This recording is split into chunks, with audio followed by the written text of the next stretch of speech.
Wonderland was wonderful, Dinah. Mad but wonderful. But Madeline lives in Paris. Paris. That's a Wonderland that's real. All I needed to do to get to Wonderland was to fall down a rabbit hole or step through the mirror. But let's face it takes money to get to Paris. Why does Paris have to be so far away? Far away? Oh, but no, mademoiselle. This is Paris.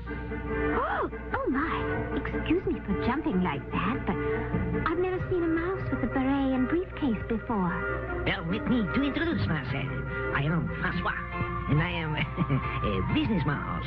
I am conducting the Duval cheese survey to find out which type of cheese prefers the people living in this part of Paris. How curious. I'm afraid you aren't in Paris at all. Sacre, I must have made the wrong sick in the sick of the tunnel. You really came here from Paris? Mais oui, mademoiselle. Now, if you will only please tell me your favorite cheese, I am the very busy mouse. Now, Dinah, you're supposed to be polite to visitors, even mice. Don't worry, Monsieur Francois. Dinah doesn't really care for French food. What a pity that the cat is not born with a taste for fine cheese. If you will just tell me your favorite cheese, I can finish the survey report, and then zoop, I pedal the pump back to the Duval cheese factory. In Paris? Oui, Paris, naturellement. Now, your favorite cheese, is it bleu, roquefort, camembert, bois de Sully? But you must tell me something first. In Paris, do little girls really have adventures? Like in this book. Let me read it to you. Or perhaps Chantilly, or Emmental, Pont l'Évêque, or Limburger? In an old house in Paris, all covered with vines. I know well this little Madeline. She is so full of the crackly pops. Oh, Francois, would you take me to Paris with you? I want to meet Madeline. Hello, mademoiselle. I am conducting the cheese survey, not the travel bureau. All right. I'll tell you my favorite cheese if you'll promise to take me to Paris. Cheeseburgers. Cheeseburgers. Cheeseburgers! Oh, it is too much for my little mouse heart. Fine cheese is my life, my love, my profession. The great cheese is like the great wine. It must be savored for itself alone. But cheeseburgers... What is your name, poor dear? But cheeseburgers are good. Alice. Please, mademoiselle Alice, s'il vous plaît. You have much to learn. I come from the proud mouse family that knows their cheese. My great-great-grandmouse was the great Anatole. Anatole? Oui, Anatole. A mouse among mice. A mouse of France. In all of France, there was no happier mouse than Anatole.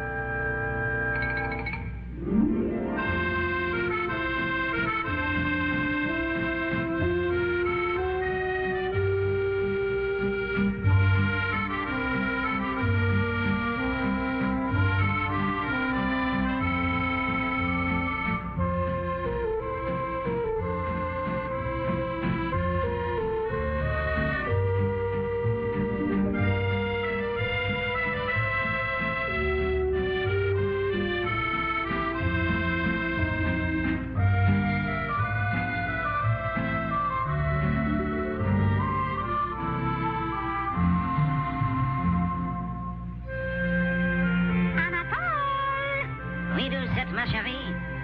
It's getting dark, Eve. Time to go to work. Good night, Papa.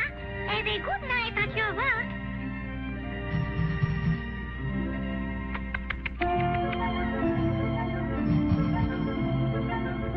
Mama, where does Papa work every night? At the greatest Duval cheese factory, son.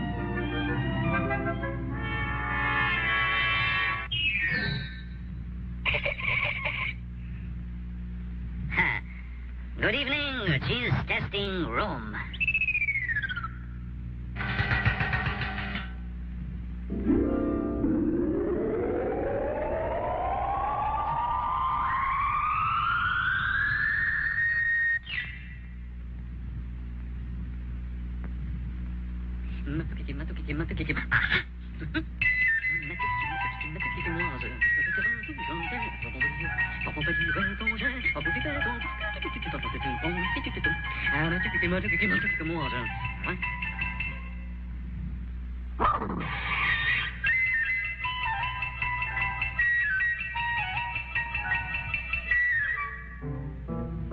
those mice. Those terrible mice. Look at our beautiful cheeses. Ruined. We can't sell our cheese after a mouse has touched it. All mice are villains. We must rid our factory of them once and for all. Mice are a disgrace to France.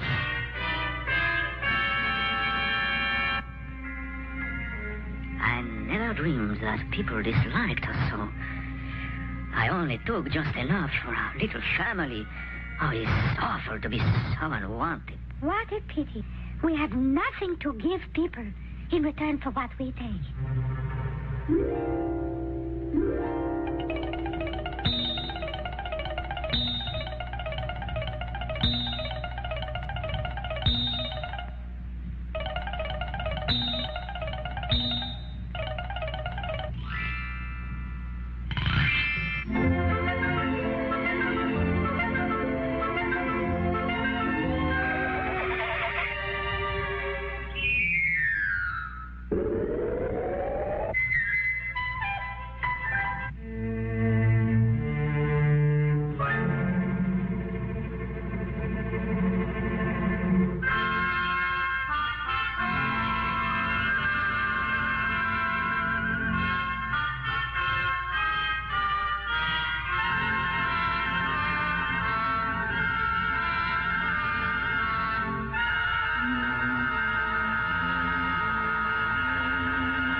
Maybe only a mouse, Monsieur Duval, but I know cheese.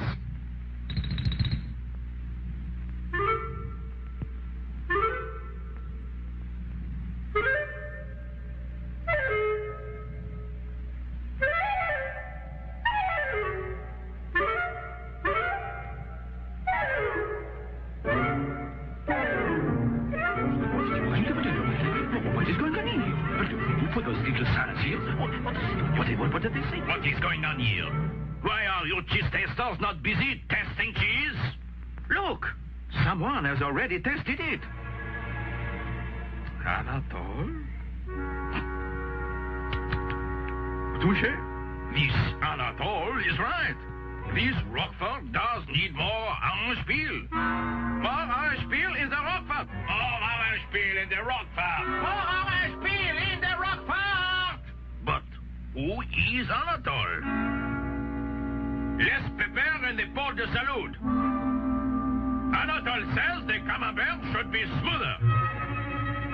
Anatole says more pepper in the Limburger.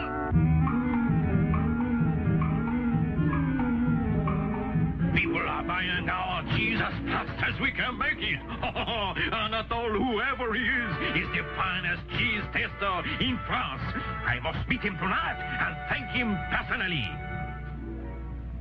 You're doing a fine job, dear. Monsieur Duval's cheese is better than ever, but maybe a smidge less salt in the cheddar. When Monsieur Anatole arrives, I shall kiss him on both cheeks. Mwah! Mwah!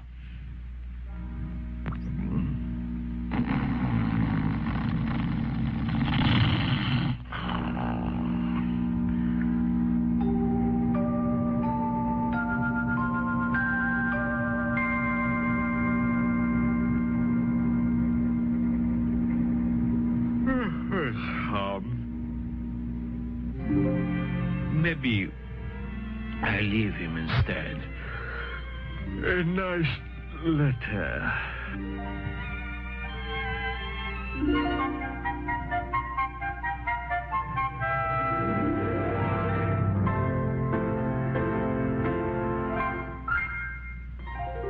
And look to that, look. A letter from Monsieur Duval.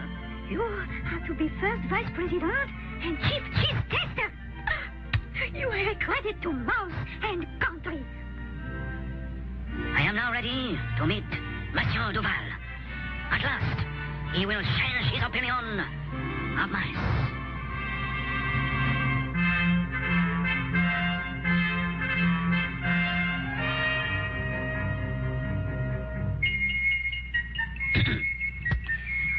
Pardon, monsieur? Allow me to introduce myself. A mouse. I am Anatole. Anatole? A mouse? A mouse! Mademoiselle Eclair, come quickly. Observe. He is Anatole. He's a mouse, monsieur.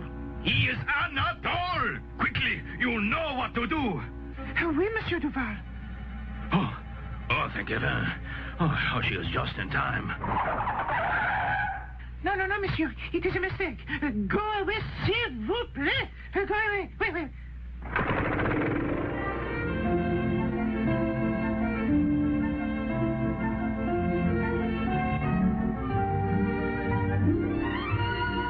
Yes, in all of France, there was no happier mouse than Anatole. You can be proud of your great-great-grandmouse, Monsieur Francois. I try, Mademoiselle Alice, to carry on the family tradition. At this very moment, I am blown with a grand inspiration. You, my dear, are lovely, charmant, graceful, and you know absolutely nothing about the cheese. In other words, you are perfect. If I know nothing in school, I'm never perfect. It's quite the other way around. I will take you to Paris. You shall taste all of our cheese, and you will tell me which one you like the best. You will be the perfect guinea pig. I beg your pardon. Did you say you would take me to Paris? Of course, on my bicycle. But can you manage? It's so tiny.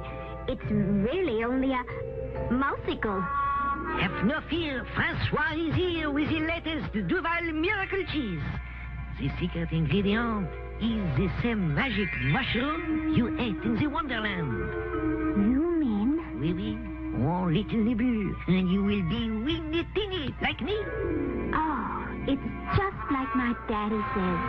It's the best if you can travel on business. Give me the magic cheese, Francois.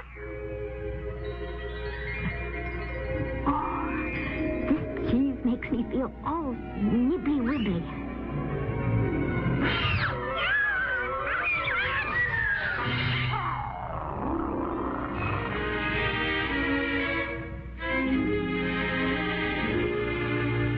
Ooh la la, ooh la la, ooh. I'm here and so dear are you. Just la la oui, la la do. Out for a gay rendezvous. Watch la la dust. Got to make Paris a bus. And since we're feeling this way, there's only one thing to say. Ooh la la, ooh la la, ooh la la, ooh. I'm here and so are you. And now, Mademoiselle Alice, you are in Paris. We are at this very moment passing directly under the Champs-Élysées. Right over the head is the famous Eiffel Tower. And here, exactly above us, is the Cathedral de Notre Dame. Isn't it thrilling? But I can't see anything. I didn't come to Paris just to ride through the sewers. I want to see Madeline. I have the fear that we have come on the exact wrong moment. I forgot about the bad hat. Madeline has a bad hat? No. The Spanish ambassador has the bad hat. Did Madeline ruin the ambassador's hat? No. The ambassador's little boy was always a bad hat. How curious. How can a boy be a hat? A bad hat, Alice. That is what he is. Do you know that he poked the little holes in the cheddar cheese I brought here? And then he told the little girl that it was Swiss? That is the girl said she's good. And that is not the all. This little boy was a bad hat from the very first day he came to Paris. I will tell you the story. It started right here. In an old house in Paris, covered with vines, lived 12 little girls in 2 straight lines.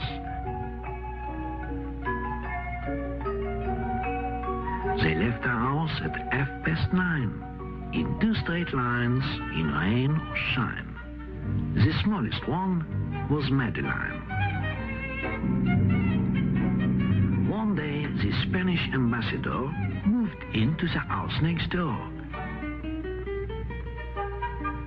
Look, my darlings, what bliss, what joy, His Excellency as a boy. Madeline said, it is evident that this little boy is a bad hat. In the spring, when birds sing, something suddenly went zing, causing pain or shocked surprise during morning exercise.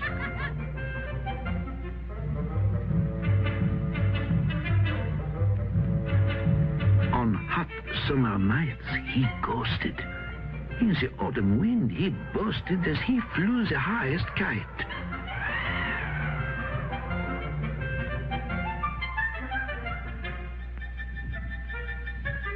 Year in, year out, he was polite.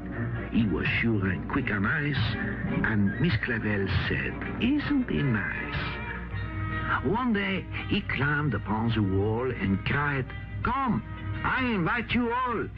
Come over sometime, and I'll let you see my toys and my menagerie, my frogs and birds and bugs and bats, squirrels, hedgehogs, and 2 cats.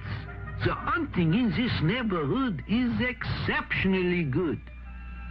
But Madeline said, please don't molest us. Your menagerie does not interest us.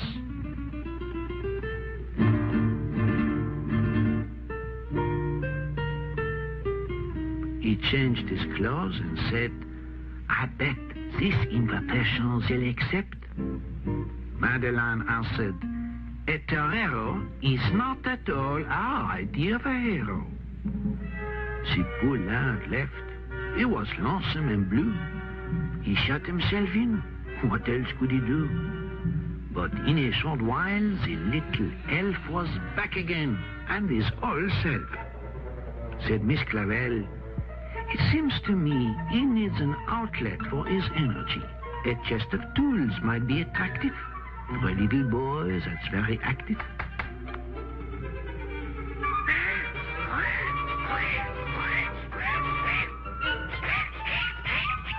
I knew it. Listen to him play.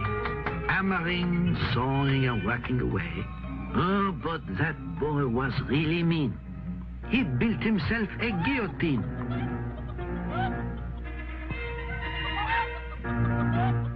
He was unmoved by the last look the frightened chickens gave the cook.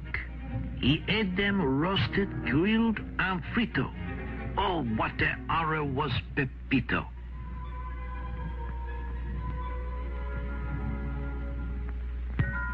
One day, when out to take the air, Madeline said, oh, look who's there. Pepito carried a bulging sack.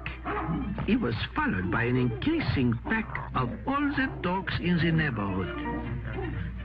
That boy is simply misunderstood. Look at him bringing those doggies food. He said, let's have a game of tag and let a cat out of the bag. There were no trees, so instead, the cat jumped on Pepito's head. The marchers listened to the poor boy crying, oh, secure! Which you must cry if by any chance you ever in need of help in France. Miss Clavel ran fast and faster to the scene of the disaster. She came in time to save the bad hat, and Madeline took care of the cat. There was sorrowing and pain in the embassy of Spain.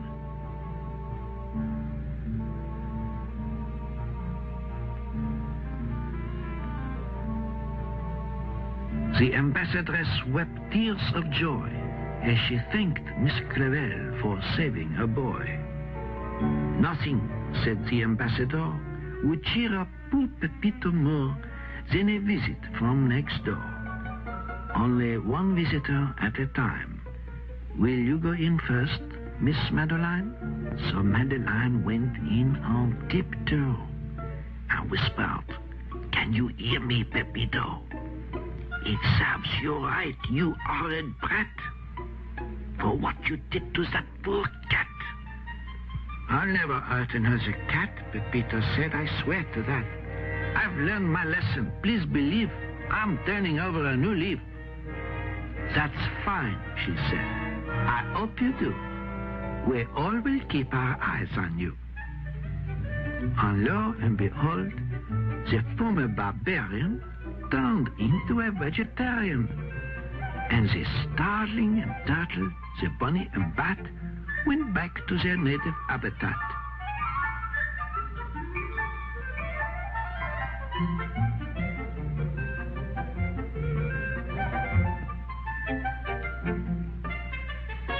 His love of animals was such, even Miss Clavel said, "It's too much." The little girls all cried, "Boo-hoo!" But Madeleine said, "I know what to do." She said, "You are our pride and joy. You are the world's most wonderful boy."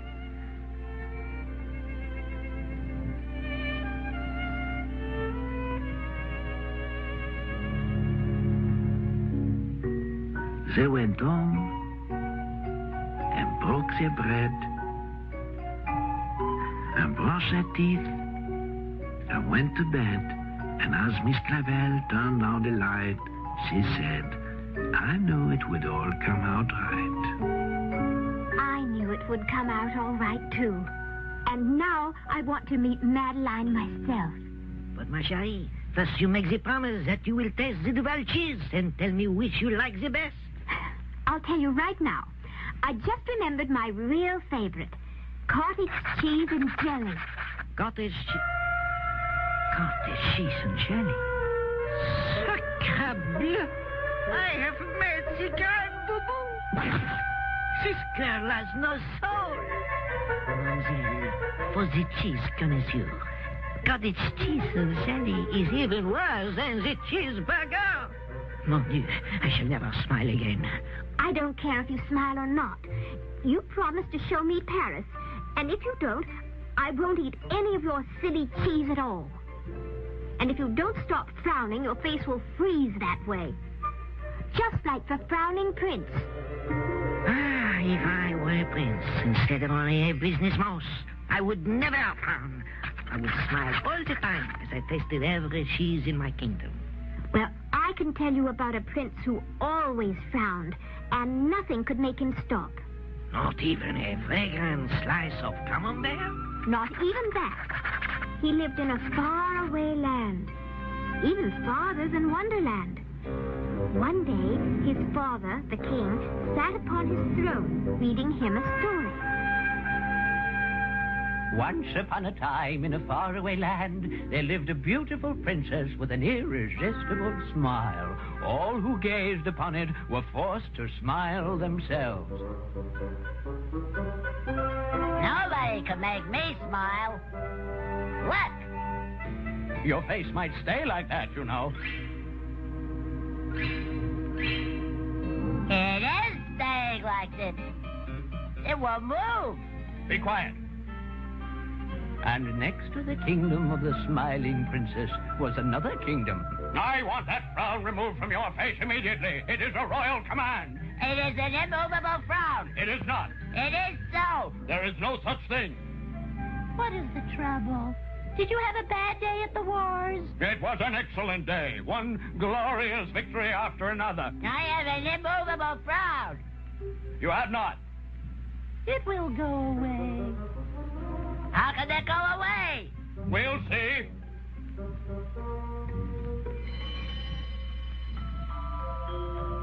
Send for the jesters.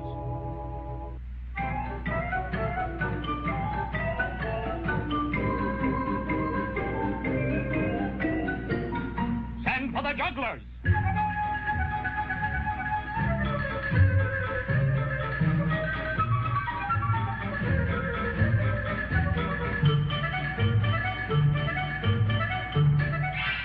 Send for the tumblers.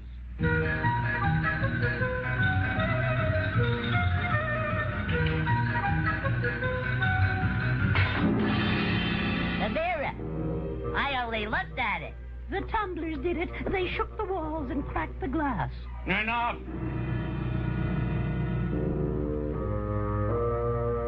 Anyway, I have an immovable frown. You have not. It's past my bedtime. There is no such thing as an immovable frown. There is no such thing as an immovable frown.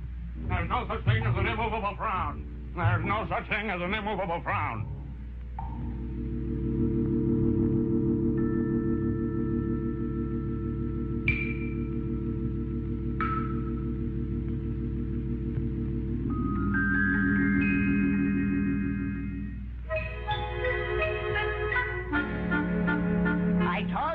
An immovable frown. You'd better get your opera on. You'll be late for the wars. I'm not going to the wars this morning. The Grand Wizard will know what to do about that. He can't do anything about it. Nobody can. One thing is certain. There is no such thing as an immovable frown. Your Majesty is right. Of course there is no such thing as an immovable frown. How do you know? I know for many reasons. For one, your father has just said so, and he is the king. Tell us one of the other reasons. Tell me, Your Majesty, just how did all this arise? Yesterday, I was reading the prince a story about a beautiful young princess who happened to have an irresistible smile. And I noticed I happen to have an immovable frown. And I have! You haven't! And the Grand Wizard agrees with me. That scowl of yours can be removed. Of course! How? You call in somebody with an irresistible smile. Oh? It won't do any good. I really have got an immovable frown. You have not. It cracked the mirror in the throne room. Why not call in the princess? Unfortunately, the book says that the young princess with the irresistible smile lives in a kingdom that is far, far away. This kingdom of yours is a faraway land, Your Majesty. And if two lands are both far away, they must be close to each other. But there is no kingdom nearby except the one we are having the wars with. Well, then that must be the very one. Invite this other king and his family over for the weekend. What a pity we never have met socially. Since our great-grandfather's time, the wars have been going on without interruption. It seems like a great deal of bother merely to get rid of a frown. Look! What has he done to that potted plant? I only frowned at it. It was such a particularly healthy specimen, and besides, just before you arrived, I gave it an injection of my new miracle plant potion. That might explain it. Come! I have decided to call off the wars.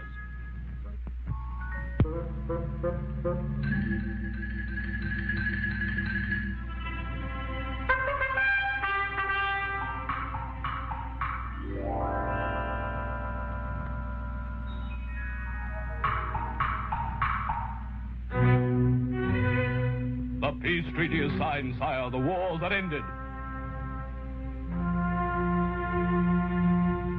I don't know what I'll do with my time from now on. Did you see the young princess? Yes, Your Majesty. I gazed upon the princess myself. She has an irresistible smile. Very good. Let us prepare to entertain our royal guests for the weekend.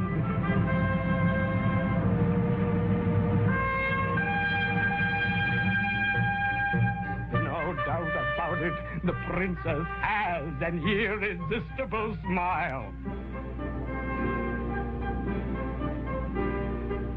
I'm still frowning. Hush!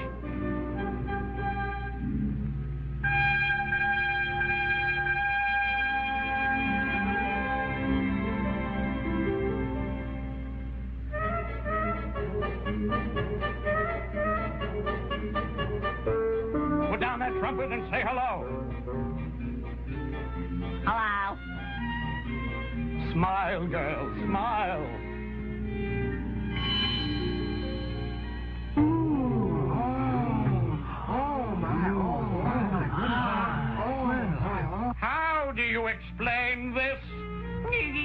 be explained. No frown can resist an irresistible smile.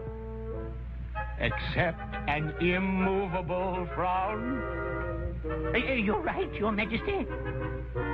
And the prince has one.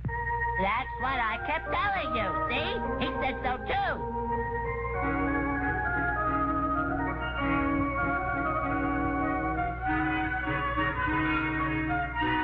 I have an immovable crowd.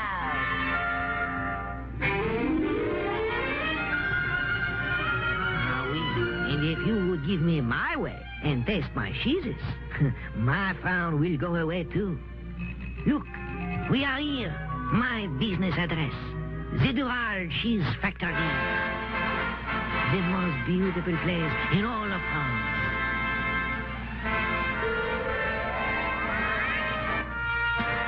Is it not marvelous, Mademoiselle Alice? It certainly is smelly. Oh yes, the parfum de fromage. And now, you will take the little bites from each cheese and I will make the little knots.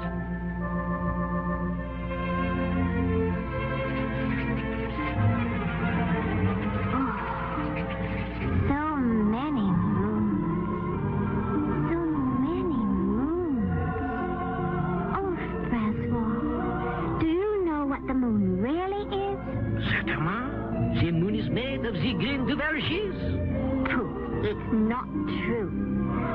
I once had a dream where I was a lovely princess named Lenore. Oh, mon Dieu, the poor girl has eaten too much of the wine cheese. And in the dream, I was dizzy in the stomach, just like this.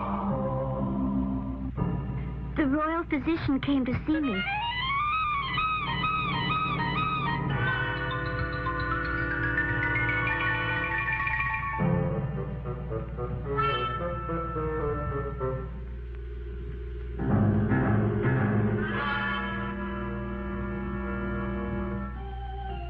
And my father, the king, was very worried. I want you to get well again. Is there anything your heart desires? Yes, I want the moon. If I can have the moon, I will be well again.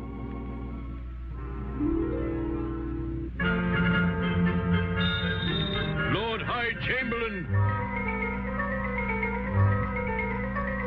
I want you to get the moon. If the Princess Lenore can have the moon, she will be well again. The moon? Yes, the moon. Get it tonight, tomorrow at the latest.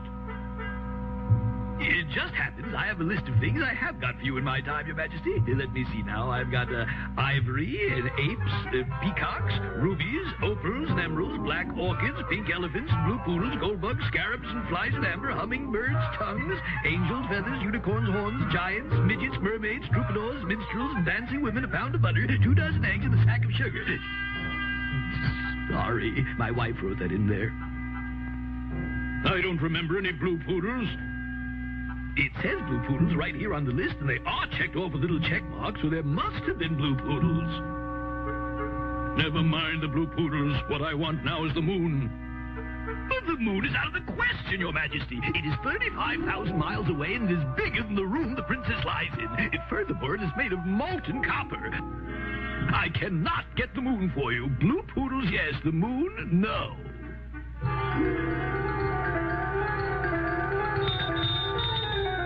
Royal Wizard, I want you to get the moon for the Princess Lenore. I have worked a great deal of magic for you in my time, Your Majesty. Now let's see. I have squeezed blood out of turnips for you, and turnips out of blood. I have produced rabbits out of silk hats, and silk hats out of rabbits. I have conjured up flowers, tambourines and doves out of nowhere, and nowhere out of flowers, tambourines and doves. I have given you 7-league boots, the golden touch, and a cloak of invisibility.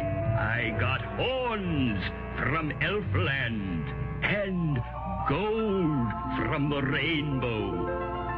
What I want you to do now is get me the moon. The Princess Lenore wants the moon, and when she gets it, you'll be well again. Impossible. It is 150,000 miles away. It is made of green cheese, and it is twice as big as this palace.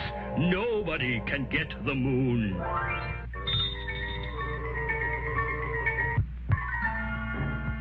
Royal mathematician, I don't want to hear all the things you have figured out for me since 1907. I want you to figure out how to get the moon for the Princess Lenore. When she gets the moon, she will be well again. I'm glad you mentioned all the things I have figured out for you since 1907. It so happens that I have a list of them with me. Now let me see. I have figured out for you the distance between the horns of a dilemma, night and day and A to Z. I have computed how far is up, how long it takes to get away, and what becomes of gone. I know where you are when you're at 6s and 7s, the price of the priceless, and how many birds you can catch with the salt in the ocean. 187,796,123, if it would interest you to know. I don't want to hear about 700 million imaginary birds. I want you to get the moon for the Princess Lenore. But, Your Majesty, the moon is 300,000 miles away. It is round and flat like a coin, only it is made of cardboard, and it is half the size of this kingdom. Furthermore, it is pasted on the sky. Nobody can get the moon.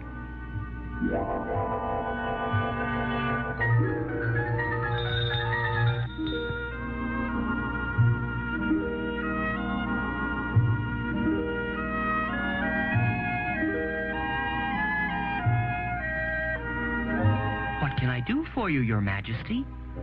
Nobody can do anything for me. The Princess Lenore needs the moon, but nobody can get it for her. And every time I ask anybody for the moon, it gets larger and further away. They are all wise men, and so they must all be right. If they are all right, then the moon must be just as large and as far away as each person thinks it is. The thing to do is find out how big the Princess Lenore thinks it is. I never thought of that. I will go and ask her, Your Majesty. Have you brought the moon to me? Not yet, but I will get it for you right away. How big do you think it is? It is just a little smaller than my thumbnail, for when I hold my thumbnail up at the moon, it just covers it. And how far away is it? It is not as high as the big tree outside my window, for sometimes it gets caught in the top branches. It will be very easy to get the moon for you. I will climb the tree tonight when it gets caught in the top branches and bring it to you. What is the moon made of, Princess? Oh, it's made of gold, of course, silly. Anybody knows that.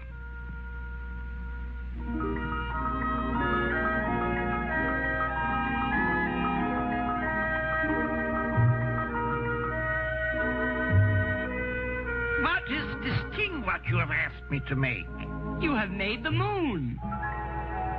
Oh, the moon is 500,000 miles away, and it's made of bronze and round like a marble. That's what you think.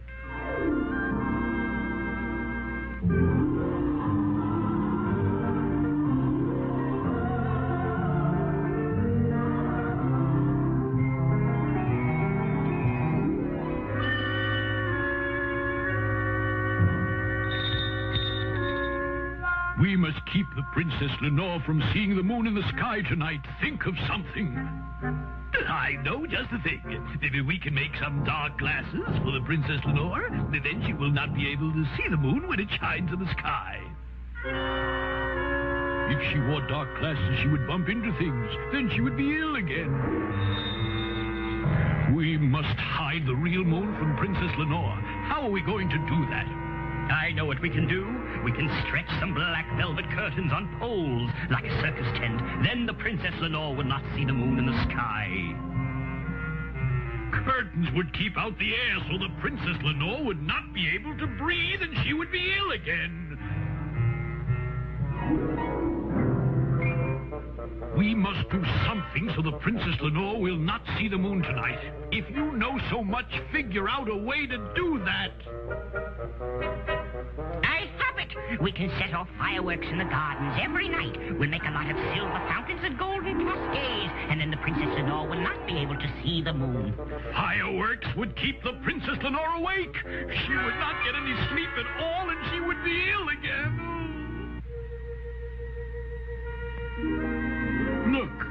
moon is already shining into the Princess Lenore's bedroom. Who can explain how the moon can be shining in the sky when it is hanging on a golden chain around her neck? Who explained how to get the moon when your wise men said it was too large and too far away? It was the Princess Lenore. She seems to know more about it than they do, so I will ask her. Tell me, Princess Lenore, how can the moon be shining in the sky when it is hanging on a golden chain around your neck? That's easy, silly. When I lose a tooth, a new one grows in its place, doesn't it? And when the royal gardener cuts the flowers, other flowers come to take their place. Of course. I should have thought of that. It's the same way with the daylight. And it is the same way with the moon. I guess it's the same way with everything.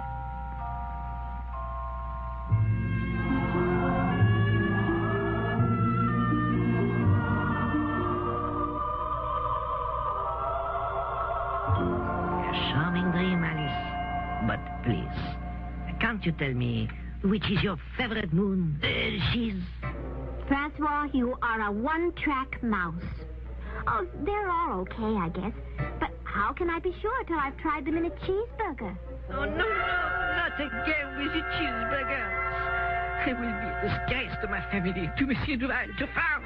I am ruined. Now you're frowning again. But really, Francois, all of your cheeses are just fine. When I grow up, I'm sure I'll learn to like them. But now, can I please go to visit Madeline? Ah, bien, little lady. Let us go. But wait. We are just now passing the Gypsy Carnival, where I myself last saw the little Madeline. But this isn't where Madeline lives.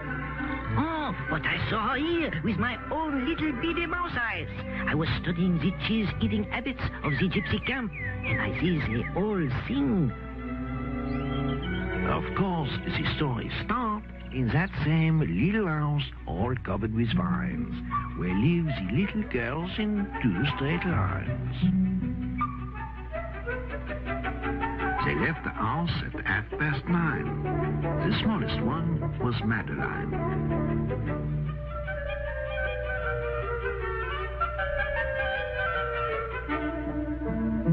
In another old house that stood next door lived the son of the Spanish ambassador. Pepito's parents were away. He had no one with whom to play. Please come. I invite you all to a wonderful gypsy carnival.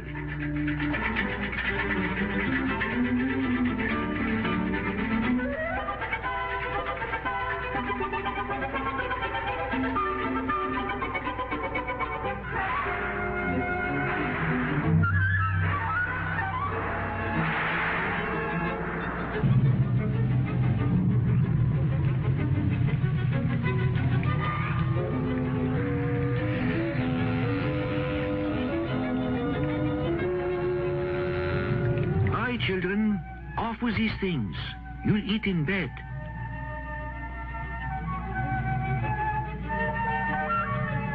Good heavens, where is Madeline?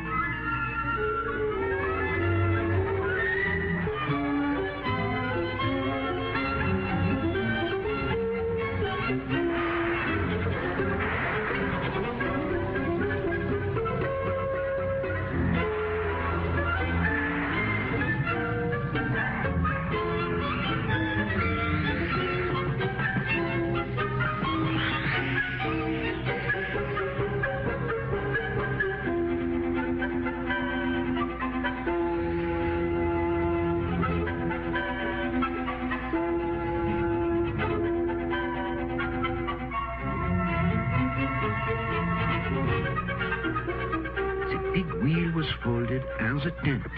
They packed their wagons and away they went. For gypsies do not like to stay. They only come to go away.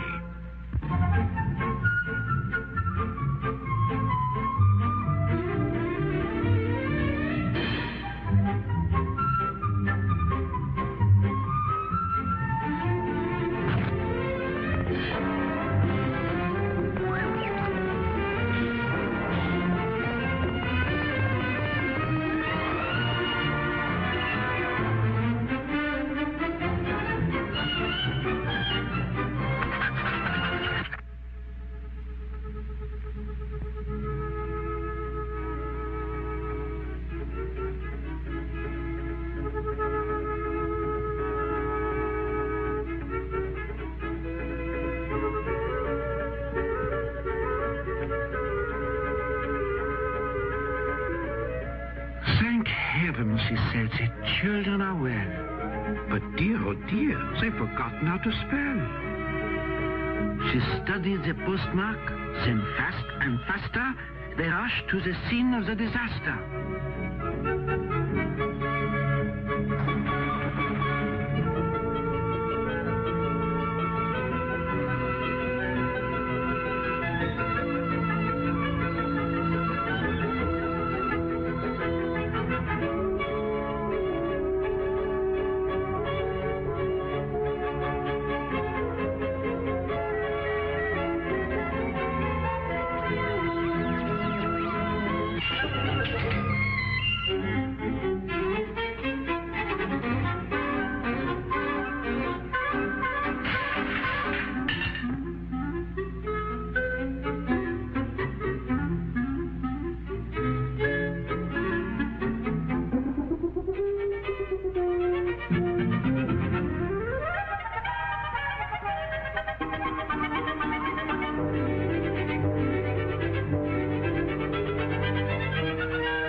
Better go back, for if we're not in a zoo or circus, we'll surely be shot.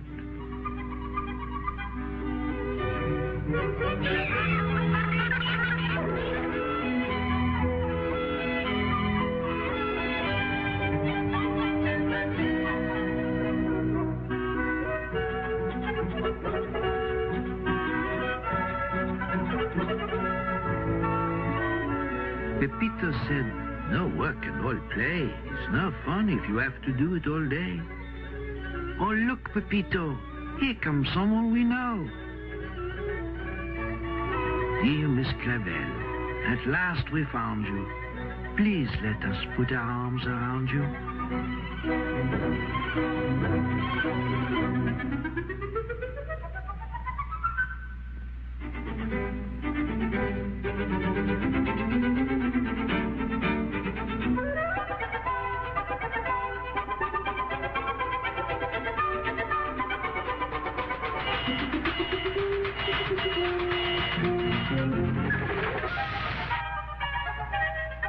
The best part of a voyage, by plane, by ship or train, is where the trip is over and you are happily home again.